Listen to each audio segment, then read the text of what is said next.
आइए, सुनिए, देखिए, समझिए सनातन सत्य।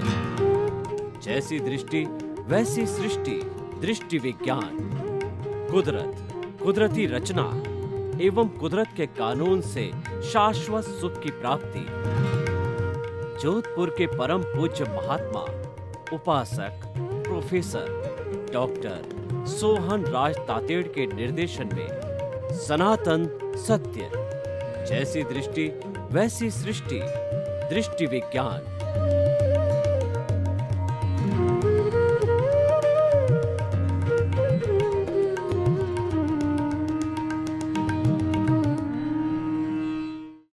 भाइयों और बहनों, मातृशक्ति को नमन।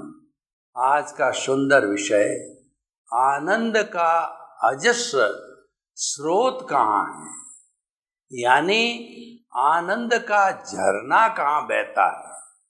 हमें उस झरने को ढूंढना है, वो हमारे जीवन का परम लक्ष्य है। और व्यक्ति उस अजस्र स्रोत यानी कभी भी नहीं रुकने वाले स्रोत को देख लेता है, जान लेता है और उस तक पहुंच जाता है, तो फिर कुछ भी करना शेष नहीं होता है। और यही हमारे सनातन सत्य का मुख्य उद्देश्य है कि आपको कुदरत, कुदरती रचना, कुदरत के कानून के अंतर्गत चलते चलते आपको शाश्वत सुख की नींव लगाना, यानी आपका जो आनंद का अजस्र स्रोत है उसको पाने का लक्ष्य बना देना, उसकी ओर दिशा कर देना। उसको पाने के लिए आपको पूरी विधि बता देना। यही हमारे सनातन सत्य का मुख्य उद्देश्य है कि what is the ultimate reality of this globe, of this world, of this Cosmos, of this लोक, वो हम आपको देना चाहते हैं, बताना चाहते हैं। देखिए कि हम ज़्यादातर सुख बाहर ढूंढते हैं। खाने में सुख है, पीने में सुख है, 5 इंद्रियों के जितने विषय है उसके अंदर सुख है। संबंध, सत्ता और आदि व्याधि उपाधि के अंदर सुख है, संबंधों में सुख है। और जो है वह हमारे साधन और सत्ता में सुख है, पद और प्रतिष्ठा में सुख है। यह हम मान बैठे हैं और उसके लिए प्रयास करते हैं कि वह सुख हमको मिल जाए, परंतु वास्तव में सुख और दुख है बिल्कुल काल्पनिक वस्तु है, उसका कोई एग्जिस्टेंस बाहर नहीं है। उदाहरण के तौर पे देखिए कि हम जब मंदिर के बाहर आते हैं तो 10 रुपए का नोट जो भिखारी बैठा होता है उसको देते हैं तो भिखारी बहुत प्रसन्न होता है कि जितने भी दानदाता आए उन्होंने जो है मुझे 1 रुपया या 50 पैसे दिए, और ये महाशय है उन्होंने एक साथ 10 रुपए का नोट दे दिया। अभी वही 10 रुपए का नोट पास से गुजरने वाले दूसरे वेल अप टू डेट व्यक्ति को हमने दिया, तो व्यक्ति अपनी इंसल्ट फील करेगा कि ये मेरे को देख करके मेरी इंसल्ट करता है। अब एक के लिए वही अवस्था सुख है, दूसरे के लिए वही अवस्था दुख है। इसीलिए सुख दुख का कोई एग्जिस्टेंस नहीं है, ये काल्पनिक चीज है, ये हमारी मान्यता है और ये हमारी रॉन्ग बिलीफ है। रॉन्ग बिलीफ कैसे है कि कस्तूरी के मृग जो मृग होता है वो कस्तूरी की सुगंध के अंदर दायां बायां ऊपर नीचे आगे पीछे वह खूब दौड़ लगाता है कि ये सुगंधित कस्तूरी की जो सुगंध कहाँ से आ रही है। उसको ज्ञान नहीं है, वो अज्ञानी है। फिर कोई ज्ञानी पुरुष आकर के उसको बताता है कि ये सुगंध तुम्हारी नाभि के भीतर कस्तूरी है उसमें से आती है, तब उसको सच्चाई का मालूम होता है। ठीक इसी तरीके से एक मृग तृष्णा होती है कि बहुत गर्मी का मौसम है और खुला मैदान है, तो मृग को जो है वो खुले मैदान में ऐसा लगता है कि जो रिफ्रैक्शन होता है, पानी दिखाई देता है और वो प्यासा है, तो वो उसके पास भागता है और उस जगह पहुंचता है तो वहाँ कोई पानी नहीं है। फिर आगे देखता है तो उसी तरह का वैसा जो है पानी जैसा दृश्य बनता है, लेकिन वहाँ भी पानी नहीं। इसको मृग तृष्णा कहते हैं। हम सभी मृग तृष्णा के शिकार हैं। हम ये सोचते रहे कि पत्नी में सुख है, घर में सुख है, और जो पैसों में सुख है, कपड़ों में सुख है, और हम उस सुख को ढूंढते रहते हैं और कोई क्षणिक सुख के अंदर जो है वो कुत्ते की हड्डी जैसा हो जाता है। कुत्ता क्या है, थोड़ा सा मांस लगी हुई कोई हड्डी होता है, तो उसको पहली बार जब वो चाटता है तो उसका मांस का स्वाद आता है, तो वो उस हड्डी को चाटता जाता है। उस हड्डी के अंदर तो कोई भी जो है मांस का स्वाद नहीं है, लेकिन वो कुत्ते की हड्डी मतलब उसका जो है रॉन्ग बिलीफ बन जाती है, उसकी जो है वो एक गलत मान्यता बन जाती है। तो ठीक उसी तरीके से जो है हमारी ये भ्रांत मान्यताएं हैं, जिसको हम रॉन्ग बिलीफ कहते हैं, इसको राइट बिलीफ में बदलना, यही हमारे सनातन सत्य का मुख्य उद्देश्य है। हम न तो कोई जादू करते हैं, न टोना करते हैं, न हमारे पास के कोई तंत्र है, न कोई मंत्र है, न कोई तांत्रिक विद्या है, और न कोई मैस मैरिज्म है।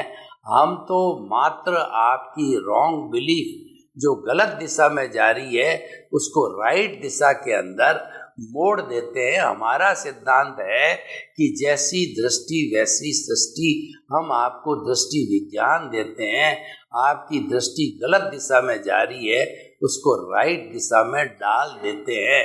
मात्र हम इतना ही कार्य करते हैं, आपको राइट विजन देते हैं, आपको सम्यक दर्शन देते हैं, और वह सम्यक दर्शन अपना काम आगे से आगे करता जाता है, और धीरे धीरे वह शाश्वत सुख और जो अजस्र स्रोत जो आनंद का है उस तक वह अपने आप ले जाएगा।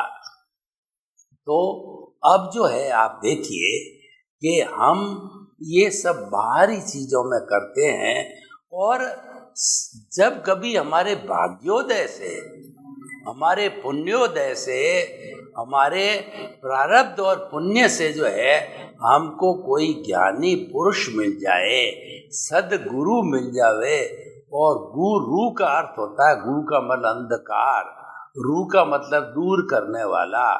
जो गुरु होता है अज्ञान रूपी अंधकार को दूर करता है। दीपक को जो है वह प्रकाश की संज्ञा दी गई है, ज्ञान की संज्ञा दी गई है कि एक घनी शताब्दियों का जो अंधेरा हो और उसमें एक छोटा सा दीपक जला देवे तो वह उस तिमिर को हर लेता है। यानी उसके द्वारा ठीक उसी तरह से गुरु है, हमारे भीतर ज्ञान का दीपक जलाता है, और उस दीपक के प्रकाश में जो है हम ज्ञान प्रतिबिंबित हो जाते हैं, और हम आगे से आगे हमको रास्ता मिल जाता है, अंधकार छट जाता है।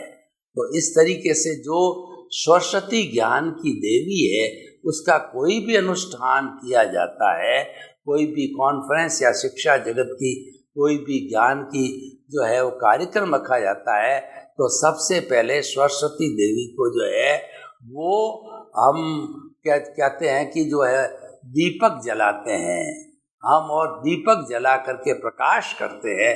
वो इस बात का प्रतीक है कि वो हमने अज्ञान रूपी अंधकार को हमें हटाना है और ज्ञान की प्राप्ति करना है। तो हमारा उद्देश्य है कि जो आनंद का अजस्र स्रोत झरना बहता है उसको ढूंढना है। तो ज्ञानी पुरुष हमको ज्ञान दे करके और ये बता देते हैं कि वो आनंद का अजस्र स्रोत तुम्हारा लक्षण है।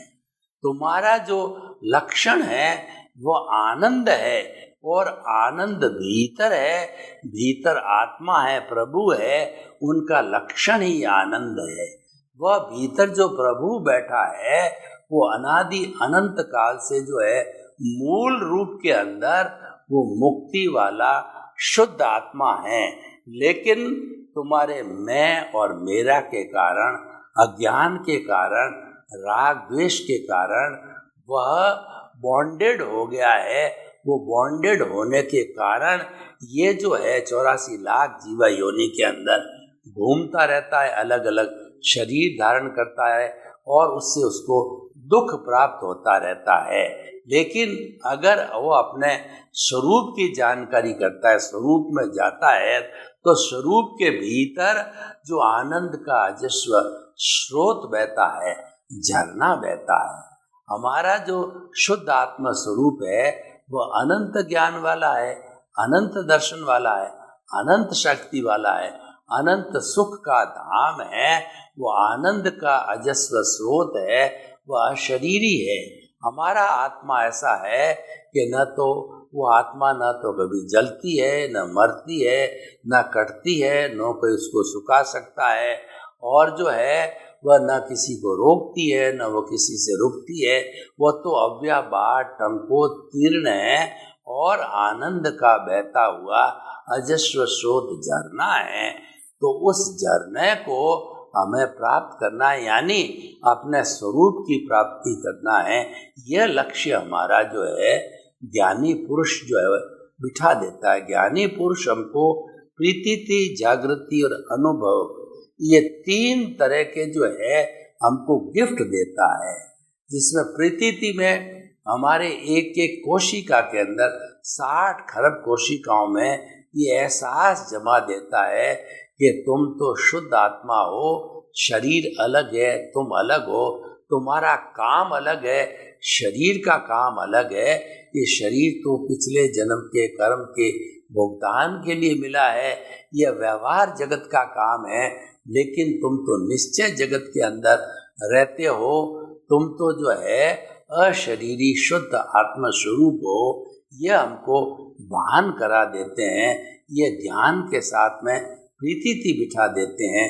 और फिर कहते हैं दूसरा वो हमें गिफ्ट देते हैं कि तुम अब पुरुषार्थ करो। उस पुरुषार्थ का नाम है रियल पुरुषार्थ। उस पुरुषार्थ का नाम है कि जागृति।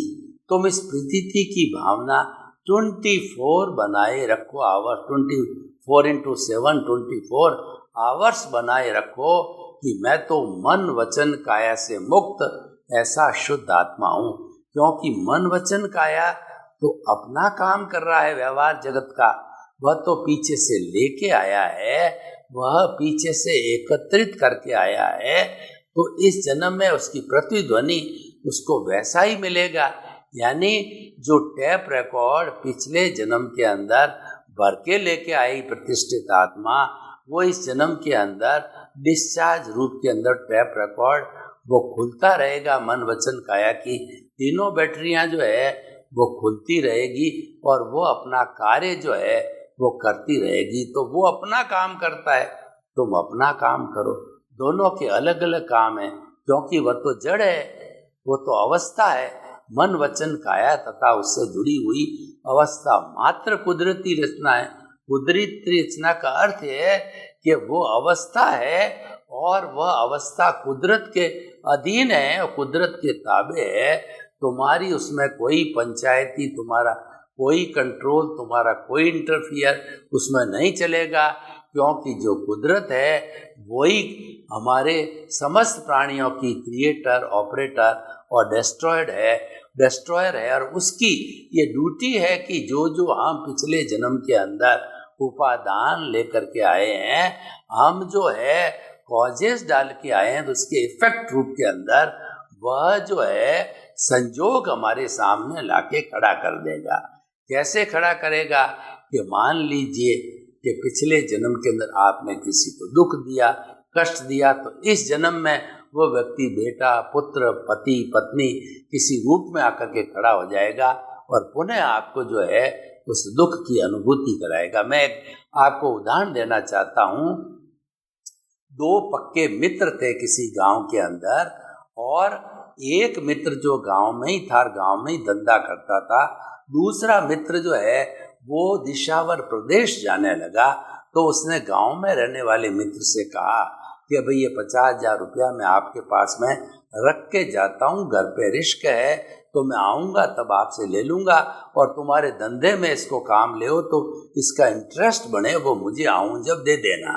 पुराने समय में लोग पैदल या जो वाहन पे, गाड़ियों वगैरह पे, बैलगाड़ियों पे जाते थे, लंबा समय लगता था और 12-12 साल का करके वो आते थे। उनकी फैमिली गांव में ही रहती थी, क्योंकि एफोर्ड नहीं कर पाते थे, बाहर खर्चा बहुत जाता था, फिर बचत नहीं होती है। 12 साल के बाद के अंदर वह उसका मित्र आया तो उसने कहा भैया मेरी लड़की की शादी है, तो तुम मेरे को 50,000 रुपये और जितना ब्याज बनाए लौटा दो। अब क्या उसकी नीयत खराब हो गई, गांव वाले मित्र की नीयत खराब हो गई कि तूने मुझे कब दिया, तेरे पास कोई लिखा पढ़ी है क्या, कोई प्रूफ है क्या, जो तू और कोई गवाही है क्या। यूँ करते रहे, यूँ करते करते दोनों बुजुर्ग थे, दोनों की डेथ हो गई। अब देखिए कि यहाँ तक तो हमारा कर्म हुआ। अब कुदरत क्या करती है, नेक्स्ट बर्थ के अंदर ये जो हम एग्जाम देकर के आए, कुदरत हमको रिजल्ट देती है। वो रिजल्ट कैसे देती है, हमारा जो प्रारब्ध और उदय है वो सारा रिजल्ट है, लेकिन प्रारब्ध और उदय को जो है हम पुरुषार्थ मान बैठते हैं तो वास्तव में वो अज्ञान होते हैं। तो हमने उस अज्ञान को, और आपको आप पुरुषार्थ कहते हो तो आपकी बात को स्वीकार करते हुए हमने उसको रिलेटिव पुरुषार्थ की परिभाषा दे दी। हमारी दार्शनिक भाषा में तो अज्ञान है, लेकिन आपकी संतुष्टि के लिए आप जो पुरुषार्थ करते हो कि मैं तो पुरुषार्थ करूं, बैठा बैठा क्या करूंगा, मैं तो कुछ न कुछ करता हूं, हाथ पे हाथ धरे थोड़े ही बैठा जाता है। तो आप हाथ मारते हो, पाँव मारते हो, इधर जाते हो, उधर जाते हो, फैक्ट्री लगाते हो, काम करते हो, धंधा करते हो, और आप कहते हो कि पुरुषार्थ मैंने किया, ये धन मैंने कमाया, ये घर मैंने बनाया, और ये जो कुछ हुआ है मेरे पुरुषार्थ की वजह से हुआ है। लेकिन वह तो पिछले जन्म का रिजल्ट है। हमारे इस ज्ञान में पूरा करेक्शन की सुविधा है। सबसे बड़ी अजस्र स्रोत प्राप्त करने में हमको सुविधा है। गलती का सुधार हो सकता है, रेक्टिफिकेशन हो सकता है, सब्लिमेशन हो सकता है। वो कारण क्या है कि हमारे ज्ञान के बाद में करेक्शन की सुविधा बन जाती है। करेक्शन की सुविधा के लिए हमको ज्ञानी पुरुष जो है प्रीति जागृति अनुभूति तो कराते ही हैं कि तुम करता नहीं हो, तुम तो शुद्ध आत्मा हो। और उसके साथ साथ में हमको जो करेक्शन के रूप में क्या देते हैं, वो देते हैं हमारे को आलोचना, प्रतिक्रमण, प्रत्याख्यान। आलोचना के द्वारा वो हमारी जो प्रज्ञा है, जो कि भाव सत्ता है आत्मा की, और वह ज्ञान के बाद भाव सत्ता पैदा होती है, वो हमें आलोचना कराती है कि तुमने फला व्यक्ति के साथ में पूरे जन्म से मृत्यु तक की आलोचना कराती है, क्योंकि वो जन्म उसके सामने है। पिछले जन्म का तो करेक्शन नहीं होता, वो तो टेप बन गई, वो तो एग्जाम दे दिया और आंसर शीट जो है वो एग्जामिनर के पास चली गई। अभी आंसर शीट हमारे पास है। तो प्रज्ञा हमको करेक्शन देती है बचपन से अंतिम समय तक कि आपने किसके साथ, पिता के साथ, भाई के साथ, माता के साथ, दोस्त के साथ, फला प्राइमरी स्कूल का दोस्त, मिडिल का दोस्त है और फला व्यक्ति है, उससे किया तो उससे वो जिंदा है। तो आप फोन से, चिट्ठी से, व्यक्तिगत जा से उससे याद करके क्षमा याचना करो और आलोचना करो कि दोष मैंने किया है। प्रतिक्रमण करो कि मैंने अतिक्रमण किया, फला समय में आपको गाली दे दी, नहीं देनी चाहिए, तो उसका अतिक्रमण का प्रतिक्रमण करो और प्रत्याख्यान करो कि भविष्य के अंदर मैं आपको किसी तरह कष्ट नहीं दूंगा, दुख नहीं दूंगा। और उसके बाद में जनरल चिंतन करो कि मैं इस जगत के किसी भी व्यक्ति के अंदर दोष नहीं देखूंगा, उसको कर्ता नहीं जानूंगा और उसको जो है निमित्त रूप में जानूंगा और शुद्ध आत्मा स्वरूप में जानूंगा। जब ये चार चीजें आप जानने लग जाओगे ज्ञान के माध्यम से, तब जो है आपका आलोचना, प्रतिक्रमण, प्रत्याख्यान होता रहेगा कि मुझे पुनः जो किसी को दुख नहीं देना है। तो इस तरीके से शुद्धिकरण के द्वारा जो हमारा धीरे धीरे जो कॉजल बॉडी है, शुद्धिकरण से क्या होता है, कॉजल बॉडी आपको जो है वो पद बदला, आपका कर्ता से आत्म पद बदला, तो वो बदलने से तो दृष्टि विज्ञान हो गया, आपको सम्यक दर्शन हो गया। और सम्यक दर्शन के बाद में शुद्धिकरण की प्रक्रिया क्या है कि जो आपकी जो कॉजल, जो ही शुद्धिकरण चालू किया, जो ही आपने, मैं उदाहरण दूंगा, उस शुद्धिकरण से कॉजल बॉडी गिरने लग गई, कॉजल बॉडी शिथिल होने लग गई, जिसको टेक्निकल भाषा में टर्बुलेंस कहते हैं। उसमें टर्बुलेंस होकर के, शिथिल होकर के, और वही 8 तरह की 148 कर्म की प्रकृतियां जड़ने लगती है। कैसे जड़ती है कि जब कभी भी जो हमारे राजस्थान में मीठे छोटे छोटे लाल बोर हुआ करते हैं, और जो है बोर्डी के ऊपर हजारों बोर लगे होते हैं, तो जब उस बोर्डी को खंखेरते हैं, बोर्डी को हिलाते हैं, तो धड़ाधड़ पके हुए गिरते हैं। तो हमारा जो कार्बन शरीर है वो, क्योंकि हमारा पद बदल गया और हमने शुद्धिकरण की प्रक्रिया कर दी, दोनों काम साथ में चालू हो गए, आलोचना, प्रतिक्रमण, प्रत्याख्यान हो गया, और भी हमने बहुत सी विधियां लागू करी। हमने आश्रव को बंद करके संवर, संवर का मतलब है प्राणी मात्र को दुख न देना, ये सबसे बड़ा संवर है, ये हमने चालू कर दिया। 5 आज्ञा का सुरक्षा कवच पहन लिया। इन सब चीज़ों की वजह से हमारी कॉजल बॉडी डाउन होती जाएगी, डाउन होती जाएगी। मैं आपको एक उदाहरण देना चाहता हूँ कि मेरे हाथ में 1 kg का दूध का पैकेट है। अब मैं उसको गर्म करना चाहता हूँ, तो पैकेट को खोल करके अगर मैं सीधा स्टोव पर डाल जाऊँ तो स्टोव जो है ठंडा हो जाएगा और दूध भी खराब हो जाएगा। तो मैंने चिंतन किया, मैं एक भगोला लाया, भगोले के अंदर दूध को डाल दिया और नीचे अग्नि लगाई। तो हम क्या देखते हैं कि उस दूध के अंदर जहाँ थोड़ी एयर रह गई थी परमाणुओं के बीच के अंदर, वो एयर जो गर्म होकर के ऊपर उठने लगती है, तो धीरे धीरे ज्यों ज्यों आँच पहुँचती है भगोले को, ज्यों ज्यों उसमें टर्बुलेंस की तरह बूंदें ऊपर उठ के उड़ती करते करते, और पूरे दूध के अंदर कोई तरह की हवा नहीं रहती है, कोई परमाणु शेष रहता नहीं, खाली जगह, पूरा दूध गर्म हो जाता है। तो ये सारा जो है, हमने दूध को गर्म करने के लिए भगोले को तपाया। तो ये जो भगोला रूपी स्थूल शरीर है, इसको हमने तपाया। हमने 12 तरह के तप किए, अनशन, उनोदरी, भिक्षाचरी, रस परित्याग, काय क्लेश, प्रतिसल्लीनता, प्रायश्चित, विनय, वैयाव्रत, स्वाध्याय, ध्यान और व्युत्सर्ग, जो हमने उसको तपाया। लेकिन तप हमको, इसको तपाने का हमारा उद्देश्य नहीं है, हमने इसको के माध्यम से जो कार्बन शरीर है, कॉजल बॉडी है, जो कि आत्मा के साथ जुड़ा हुआ है, तो वो तपने लग जाता है, और उसमें गर्मी लगते ही जो है हमारी निर्जरा चालू होती है। हमारे जितने भी जो कार्बन शरीर के कर्म होते हैं वो झड़ने लग जाते हैं। और हर संवर के साथ में निर्जरा जुड़ी हुई है। भगवान ने 2 तरह के धर्म बताए, एक संवर और निर्जरा। निर्जरा का अर्थ होता है dissociation of the Karma from the causal body, से अलग होना कर्म का, वो आंशिक निर्जरा है।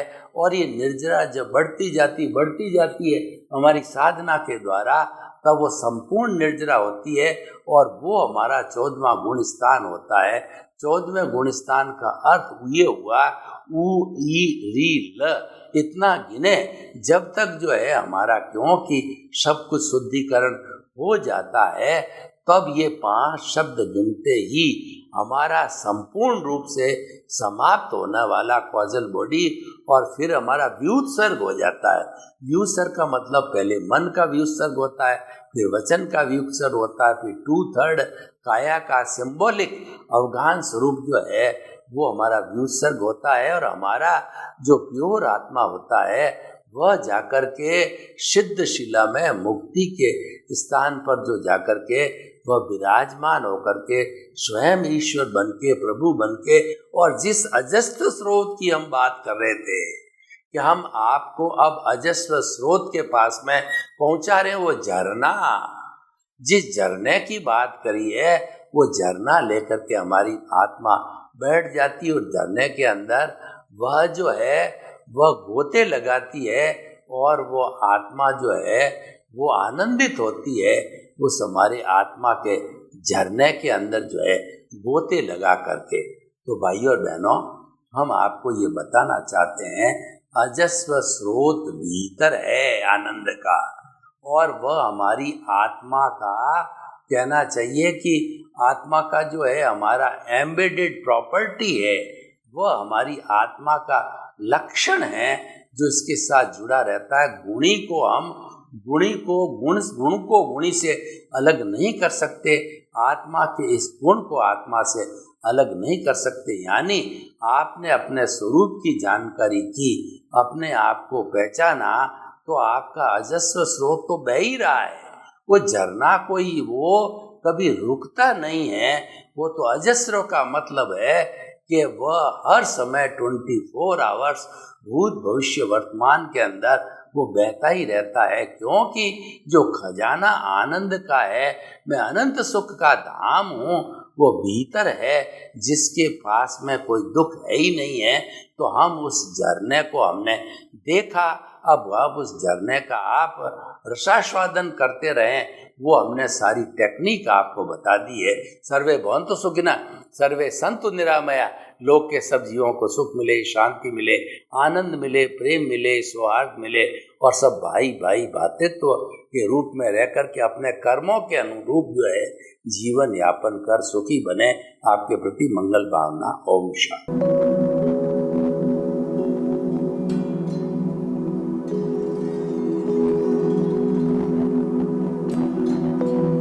एक ऐसा अंतर्राष्ट्रीय ख्याति प्राप्त मानव जो गुरु प्रेरणा से पिछले 20 वर्षों से वानप्रस्थ जीवन जीते हुए 24 घंटे मानवता की सेवा में संलग्न है। एक ऐसा मानव जो अभी राष्ट्रीय, अंतर्राष्ट्रीय टीवी चैनलों पर 7,500 एपिसोड के माध्यम से सनातन सत्य, आत्मविज्ञान एवं पुनरुत्थान, व्यवहार एवं निश्चय जगत के जीवनोपयोगी विषयों पर हृदय स्पर्शी प्रवचन कर चुका है। उस मानव का नाम है महात्मा उपासक प्रोफेसर डॉक्टर सोहन राज तातेड़। प्रोफेसर तातेड़ द्वारा योग, दर्शन, शिक्षा विषयों पर रचित पीएचडी स्तर के 250 शोध ग्रंथ भारत के 100 प्रतिष्ठित विश्वविद्यालयों में शोधार्थी पढ़ रहे हैं, तथा वे सभी शोध ग्रंथ वहां की सेंट्रल लाइब्रेरियों में उपलब्ध हैं। महात्मा सोहन राज ने अभी तक हजारों स्कूलों, कॉलेजों, विश्वविद्यालयों एवं संस्थाओं में सेमिनार, वर्कशॉप, कैंप लगाकर लाखों विद्यार्थियों को योग, दर्शन, शिक्षा का प्रशिक्षण देकर उन्हें सुसंस्कारित किया। डॉक्टर तातेड़ ने भारतीय संस्कृति उत्थान के 4000 से अधिक समसामयिक विषयों पर आर्टिकल लिखकर ऑनलाइन जर्नल, पत्रिकाओं, वेबसाइट्स पर प्रकाशित किया, जिसका उपयोग लाखों पाठक कर रहे हैं। उपासक तातेड़ के 5000 से अधिक आज का सुविचार, आज का शुभ संदेश, आज का मंगल भावना योग आदि चिंतन websites, Twitter, blogger, Facebook, YouTube माध्यमों से लाखों लोग अपना जीवन निर्माण कर रहे हैं।